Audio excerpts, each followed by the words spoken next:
All right. Welcome to Alumless. I am Ryan Catherwood. It is great to have you with us. Thanks for tuning in. Here on the show, we talk about engagement strategies and educational advancement.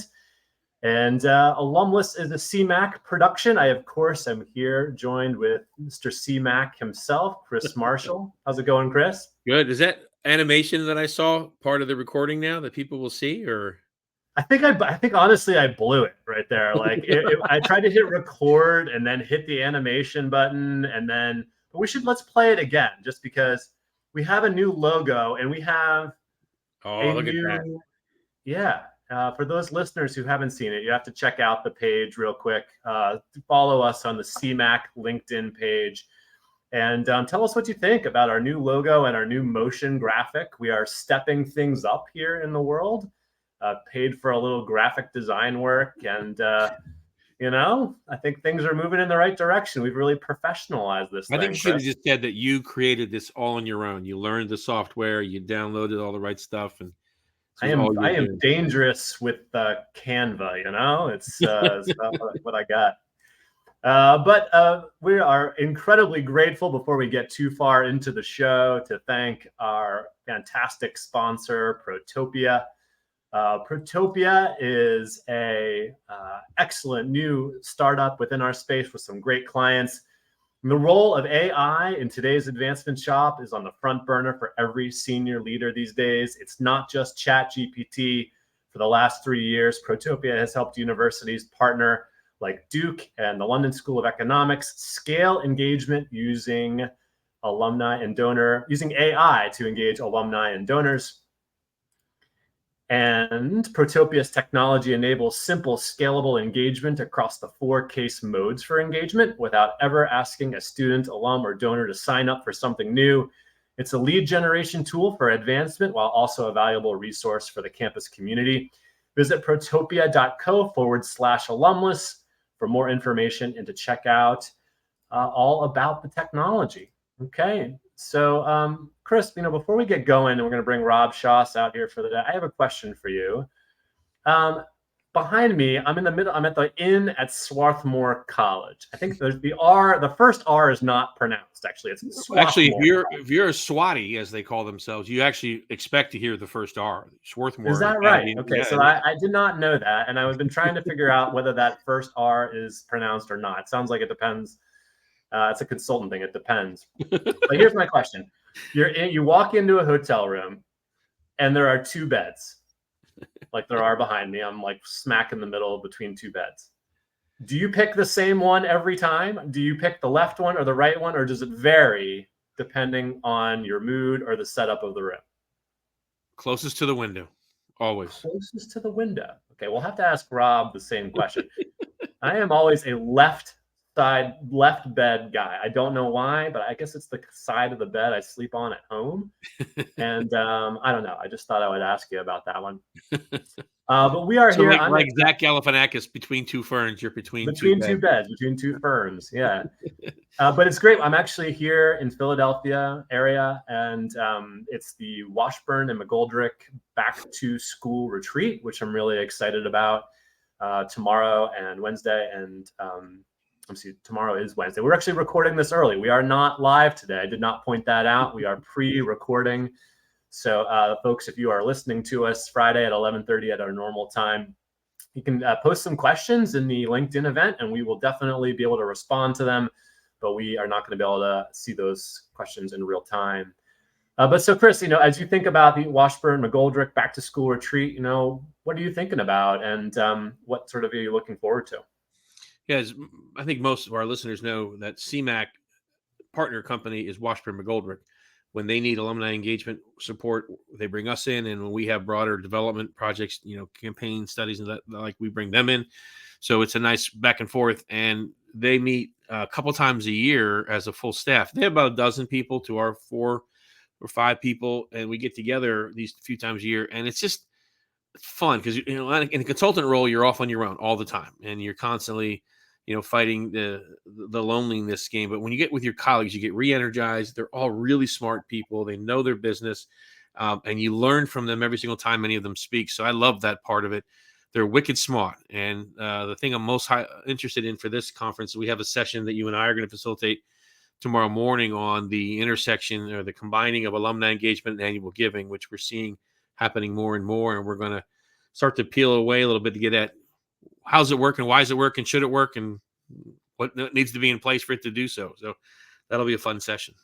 Yeah, I mean, just our prep call for that was so many things to talk about, and when does it work, and why does it work, and does it work everywhere? Should everyone be trying this? And I think the answer is probably no, right? That not everyone should be trying this, and we're going to flesh that out a little bit more. We have a top 10 kind of prerequisites of things that need to be in place for this to work. And that sounds like a blog post coming, Ryan. That's good. We had a good start on that post, obviously, with that top 10 list. But, Chris, we were going to talk today with Rob Shoss about alumni surveys. We're talking about value perception. And sort of to tee up the conversation, I wanted to ask you about when it comes to adding or subtracting programs during your tenure at either Lehigh or Cornell. What was the toughest decision you had to make, and how did you use data that provided insights on the perceptions of alumni in order to make that call? Yeah. Well, in interesting connection between our guest and that question is that in 2001, when Rob started his company, PEG Performance Enhancement Group's Alumni Attitude Study, it was a new company in 2001. He put out a thing in that summer or fall to anybody who said, "Hey, look, I'm starting this new survey. We think it's going to have a real benefit to the industry. Anybody who wants to participate in the first year, we'll do it for you for free." And I'm a new alumni leader. And I said, sure, I'll do it. I think I was one of the first 11 schools that did it. And I got a ton of great data out of it. And instantly it helped me make some decisions that changed the course of our program. And I used it twice at Lehigh, once at Cornell. Believe in the tool, believe in getting input from alums on a regular basis to inform your strategies. And the big one at Lehigh was we had a kind of a, I viewed it as a stale, probably a Lehigh alum will see this and I'll get in trouble, but we had a stale alumni reunion program that happened the first weekend in June every year. They still do it this way for some classes, but what we were hearing, especially from our young alums, and it came out in the survey, that they want something different. So we moved it into the fall around a home football game weekend, had record attendance, did it for many years while I was there. They've since moved it back, but I won a case award when we did it. So it was all based on the data that we heard from the alums in this survey. Our young alums wanting something different for class reunion. Yeah. And that's a great example of, listening to the results of the survey. It's part of the reason to do a survey is to get those results so that you can make some informed decision-making based on data, right? But let's go ahead and let's bring Rob Shoss out to the show so we can talk all about it. The legend. The man, the myth, the legend. Rob Shoss. Hello, gentlemen. It's great to have you. Definitely by the window. By the window? By the window. By the window, all the way. That's good. So you guys don't feel like that's like going to wake you up, or I don't know. I feel like the left side's usually the inside bed, and it's darker over there. I don't know. All right. Well, grateful to have Rob to the show. Rob is the president and managing consultant of PEG Ltd, Performance Enhancement Group, right? Enhancement Group. You got it. Yeah. PEG. We don't often say Performance Enhancement Group. We just do PEG, right? Mm-hmm. And the Alumni Attitude Study, which of course many folks around our space will recognize. So, Rob, how did you get into the alumni survey business? I know Chris kind of alluded to how it started and how you all first met, but maybe you can share a bit about your story. Yeah, right. I was working in a consulting role, doing a lot of customer sat, employee culture work, and we did a project with Texas A&M. They had recently done a rebranding, and they wanted to better understand the impact of that rebranding. So we did a study for them, and it seemed like an interesting space. There seemed like not a lot of this kind of work being done in the space. So as Chris said, we brought together a group of schools in 2000, 2001. Lehigh was in that group, Georgia, Michigan, Baylor. We had some private schools, public schools. It was a really nice mix, and worked on what are the kinds of questions that ought to be in an instrument like this. And that really launched the whole thing. We've since worked with 350 different universities and colleges over the last 23 years. And so it's been really interesting. Which is amazing. I mean, you've worked with so many schools, and so many of alumni leaders have worked with you over the course of the last 20 years or so. Thinking more short term, over the last couple of years, things have changed a bit since COVID-19, the pandemic. We're sort of coming out on the other side, and even though the COVID's had a little bit of a surge at this moment, but I saw more masks at the airport today than I'd seen in quite some time, which was interesting. But could you talk about, when you work with clients in sort of today's environment, have you discovered that anything has changed in perceptions of alumni in the last couple of years? Yeah, several interesting things with that. So one of the things schools often will ask is, well, we've just had this big issue come up. Let's delay the survey for a year. Let's wait till it's more normal. And in actuality, those things from an alumni perspective and the overall alumni perspective, those things don't, I mean, they're still, their attitudes towards their alma mater aren't shifting that much. We don't see that much change. So even during COVID, we did a bunch of surveys during COVID, had a high response rate. So that was one thing, just a clarification that even that kind of traumatic event didn't really change the kind of responses we were getting with the people themselves. The folks that were on campus during COVID, that's interesting too, because they've shown a higher level of anxiousness to get involved, I think, than other recent alumni. And I don't know if that's showing up at events or not, but it's definitely attitudinally there. And I think there's a real opportunity for universities and colleges to take an extra effort to make sure they're aware of events that are happening, that they're letting them know these things are happening, because they missed all that, I think, in those 2 years or whenever they were at school. They couldn't have that engagement. And now they're saying, as an alum, and that would be awesome. Maybe I could pick some of that back up. So get back engaged with my alma mater. So that's been interesting too. Sorry, I was on mute. Rob, I want to follow up. Economic crisis, 08, 09, pandemic in 1920. You didn't see a change in response rates or sentiment about the institution? It held pretty steady. Not really. You even take schools, like we do a lot of work with Penn State. And all the issues they had around their athletic program, Right. it momentarily had some issue, but alumni, at the end of the day, your alma mater is your only alma mater. So it's always part of you. And I think alumni, those things wash by. And even if they're in the middle of a crisis, maybe in their own lives with respect to the financial collapse of 08, they're still, this is their alma mater. And they want to feel good about the school they went to. And it doesn't matter really, those high level affinity indicators, that's not that different if you're a tiny little liberal arts college, or you're a small state school, or you're a giant state school, or you're a top private school, because everybody's alma mater is their alma mater. Well, one of the things, I'm staying off script here, Ryan. Rob can handle it. Don't worry. One of the things I've heard you say, it was a line that I think Scott Morey shared with you from Carnegie Mellon, who'll be on our show in a couple of weeks, is that it's help me out, it's the most expensive thing you'll buy that you won't resell. I say it all the time. I say it all the time. It is your higher education. It's unlike any other consumer purchase that you make. First, it's always part of you. It's the most expensive thing you'll ever buy in time and money that you can't ever sell back to somebody. Once I graduate from Lehigh, when people say, where did you go to college? The answer is always Lehigh.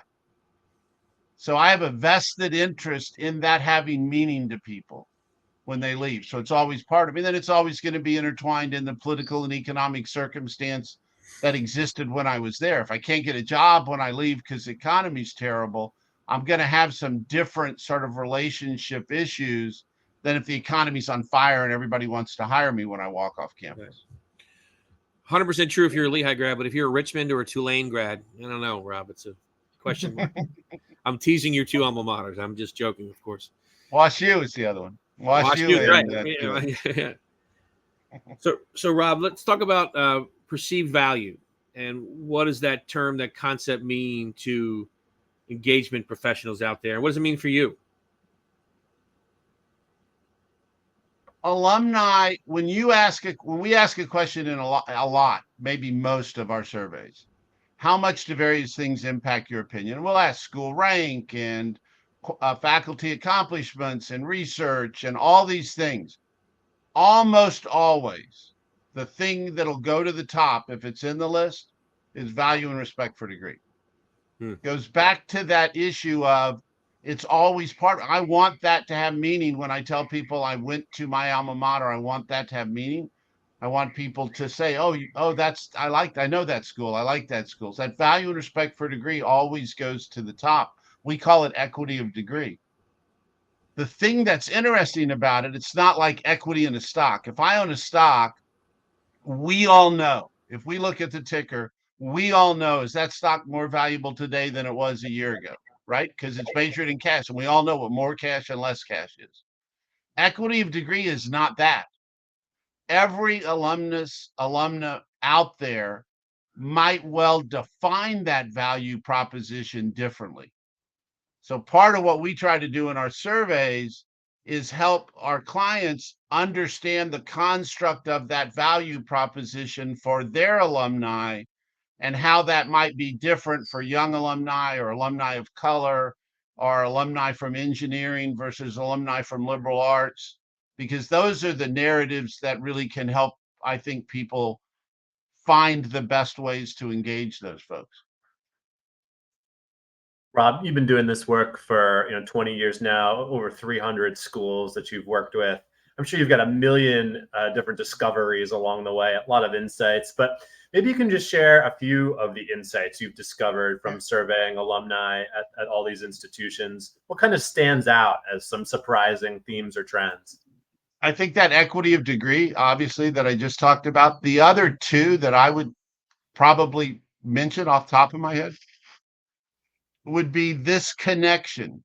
So Gallup and Purdue did a big study in 2015, and the findings, not surprisingly, were we as alumni credit a lot of who we are today, our lifetime well-being, at least how Gallup defines that, to our higher education in the institution that we got that education at our institutions. So there's this sense of a lot of the good things of who I am today are a result of that time I spent in higher ed. Love of learning, my career, my family, connection to my communities, the way I engage people.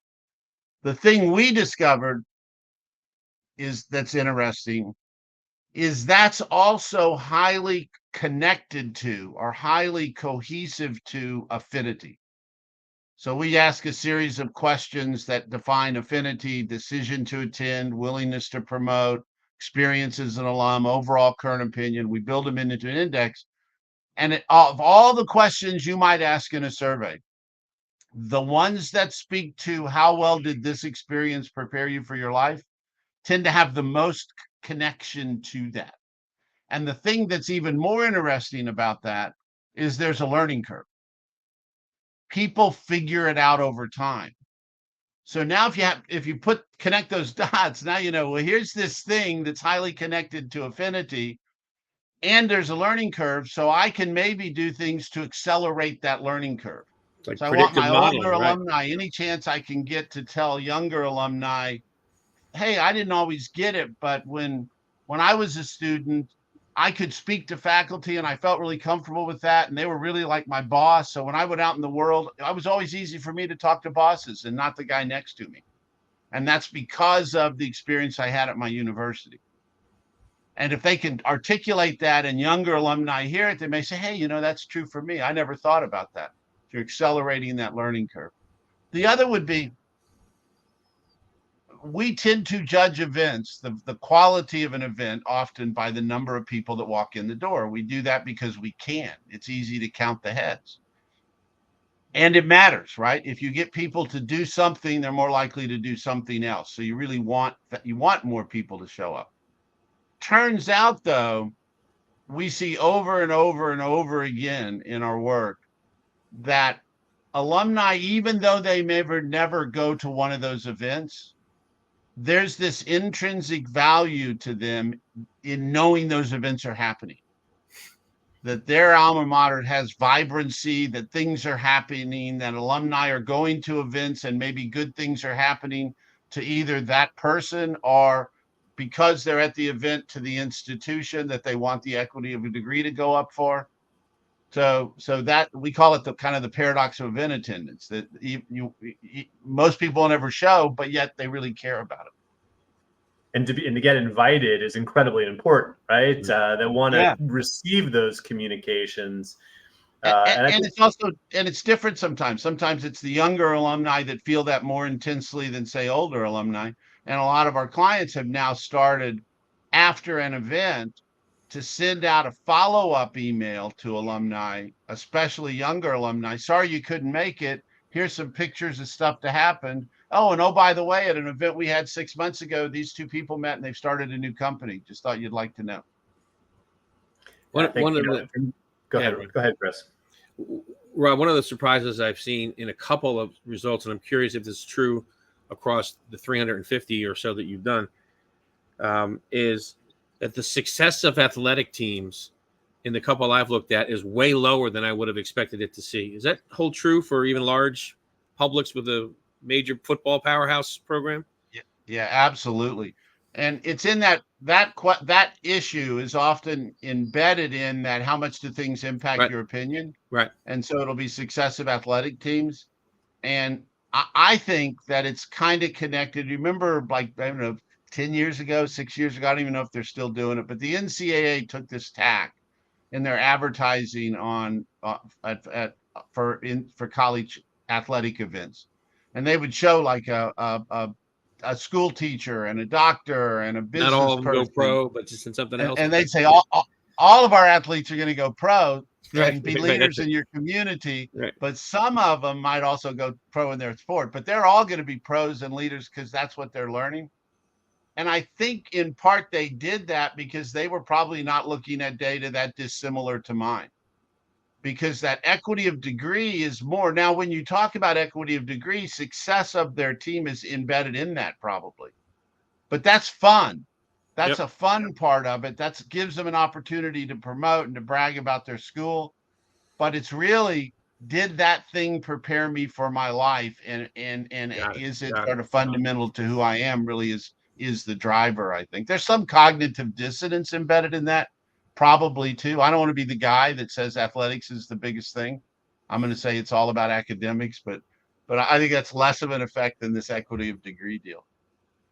And that sounds like, if you were to tell a football powerhouse school that, the winning and losing of their football program isn't that important for the way that alumni perceive the degree, I think that would be a surprising thing for some people to hear.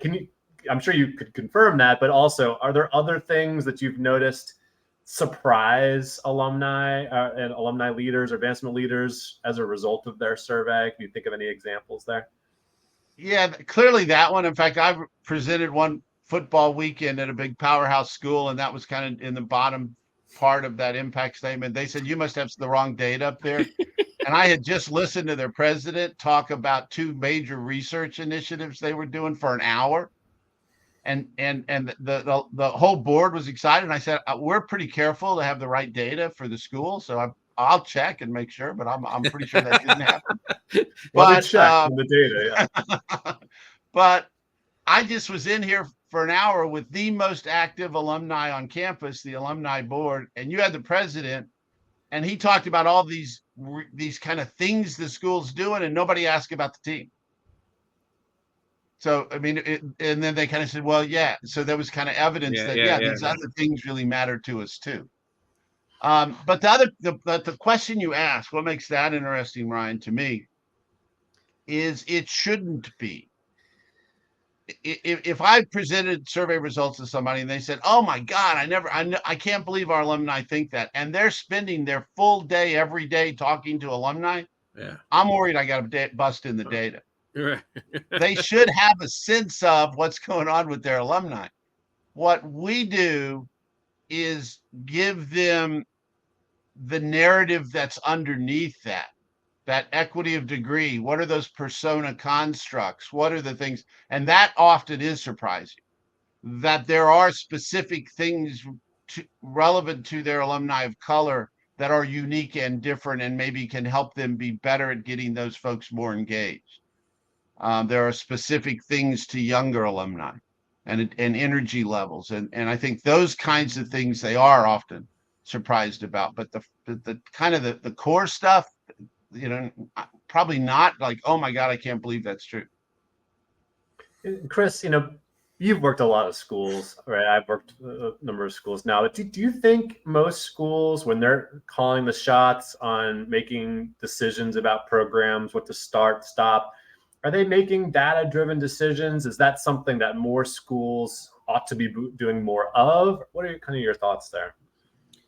I've been here for 22 years, and I would say today, most schools, nearly all, would answer that question with a yes, of course. We use data to make our decisions. But in 2001, when I arrived, it was certainly not that. And I say if you go back further, it was more of an art form. We sort of used our gut, used our own feel for what our audience has been saying to us. Sometimes accurate. I mean, most times. Our guts are often right. But increasingly, over the 22 years I've been doing it, I think we've gone from never to sometimes to usually to almost always we're using data to make some form, which I think is an improvement for our industry, frankly. So that's my continuum, Brian. Yeah. It was interesting when I first got in it. There was Chris and a few other people at Pequod, and some other folks that were really kind of out there on their own, looking at how do we use data, looking at the relationship between alumni showing up and giving, and they were really beginning to try to capture information and use that information to help them be better at what they do and to help the university better understand the impact of alumni engagement and the role that it ultimately plays in a successful university. I mean, I always say alumni do four things that make their alma mater better. They're the ones more likely than anybody else to recommend that folks go to the school, the best and brightest. So they're helping enrollment in a big way. They're the ones more likely than anybody else to hire graduates. So they're helping that kind of growth of the institution and all those stats that the school wants to show about what their alumni are doing. They're the ones more likely to volunteer, to show up for panels, to bring real life circumstance into the institution. And obviously, they're the most critical stakeholder when it comes to financial support of the institution. Yep. Great points there, Rob. Rob, I wanted to ask you about benchmarking. Obviously, having worked with 300 schools in the past, you've got a lot of data to compare and contrast with your customers, your partners. Why is it so important to have just that kind of volume of data available? Why does that give you a competitive advantage against other, survey companies out there? I think it's important for several reasons. One, it's interesting. We like to know how we're doing relative to others. So I think there's just that heart sort of gut. Hey, I want to know how I'm doing next to these other people that I compare to. But at the end of the day, whatever your alumni are saying, the narrative of your alumni, if it's exactly the same as everybody else or it's different, it's still what you need to take action on. So I think at the heart of it, that's the most important. But the other thing that having benchmarking, I've discovered, brings into the process is validation to the process and the instrument. So your campus partners are less likely to say, oh, well, you guys just ginned up a survey that would give you the answers to say the things that you've been trying to convince us about for the last 5 years and all the meetings we've been in with you. Say, no, this is the same questions that all of our peer institutions ask, that all these other institutions ask, and here's what our alumni are telling us. And in some ways they're similar, in some ways they're different from those schools. but more importantly, it's what they're telling us, and it's legit. The other thing is a lot of the schools we work with do multiple projects, so 3, 4, by now 5 projects with us. And that gets interesting because it allows them to provide that longitudinal perspective. Now, all of our surveys are customizable, so you can ask any question you want. So there'll be a lot of questions in a survey that we don't have benchmarks on because they're unique to that institution, something that they wanted to ask. But a lot of the core questions that we ask aren't that different, Chris, from what we came up with back in 2000. And I know you and some other folks, I convened a few panels through the years. And it's just those core kind of questions. How much does stuff impact your opinion? How important and effective are communications? How important are events, and how effective do you think, how important are they for alumni, and how well do you think we support alumni in those efforts? Those are core and at the heart of what almost every university or college is going to want to ask their alumni. So we do have a lot of questions in every survey that we do have benchmarks on. Awesome. Well, we have reached the top of our live show portion this week. We are, of course, recorded, but we're grateful for those who have checked in and are listening to today's broadcast with Rob Shoss. We are going to record our bonus section, and it will be available on the podcast edition of Alumless. We have a great guest coming up in 2 weeks' time. That is Lindsay Crum. She is the Assistant Vice President for Alumni and Community Relations at the University of Northern Colorado. I had Lindsay on a Protopia webinar back in May or June. And man, she is a really dynamic speaker with a lot to say. And I think we're going to focus a lot on a sort of a follow-up conversation to this one, which is about data and decision-making and processes to make sure our data is enriched and how we're using it as engagement professionals. So we'll frame the show probably around that, and we will see everybody in 2 weeks' time. But so for Chris and for Rob, I'm Ryan. Thanks for joining us, and see you on the podcast edition. Bye, everybody. Thank you. Thanks, everybody.